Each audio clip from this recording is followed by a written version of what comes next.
Jenny Tebbutt, author of The Wobbly Kids and the developer of the course Going Great Children with Learning Differences.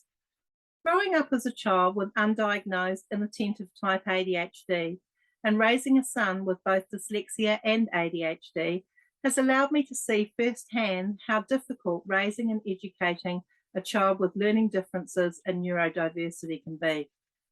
Whilst it's always been difficult, the reality is that the recent turmoil in the world and the education sector has made it even more difficult.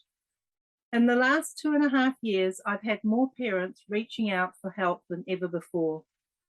During COVID lockdowns and having to teach children at home, many parents realised the extent of their challenges their children face, and they felt under-equipped to support them. As a result, I felt compelled to write this book this year. The Wobbly Kids Guide for Parents is designed to help parents navigate the challenges of parenting and educating children who learn differently. The book comes with the 3 webinar workshops to give you the tools, the skills, the strategies, and the resources to support your child and family to success. The first session looks at some of the misconceptions and the lack of knowledge society and education has around learning differences and neurodiversity. It looks at all the characteristics and identifies student differences. It also looks at the nature of the difficulties and the reasons behind them. The second session is about educating and supporting children with learning differences, the 7 excellences in teaching for success, what they need and how to provide support for home learning in both reading, spelling, and also the computer software support that they need. The third session discusses the best approach to get outcomes. All children with learning difficulties have got a component of social, emotional, and behavioural difficulties that's connected to their learning differences.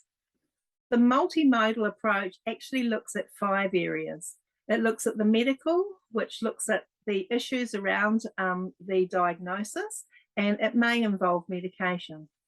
It also looks at the social, the emotional and behavioural components, and the 5th component is the educational needs. In my experience, I found that if you don't have a multimodal approach, you don't get the outcomes that you want. And I don't mind admitting that in my journey, I thought initially that if you have a diagnosis, you meet the child's educational needs, you've got a good homeschool partnership, that all would be well in our world. I found out I was wrong.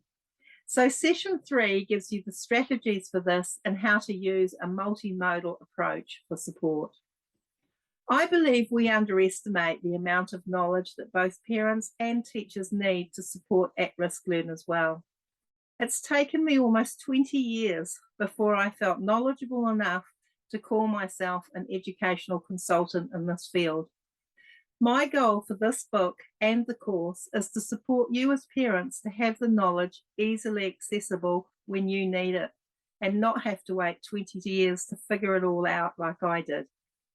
Many parents are reporting the course content as invaluable, and as the book goes into print this week, I'm confident it will serve those who read it well. I look forward to supporting your children and your family on your journey in some way soon.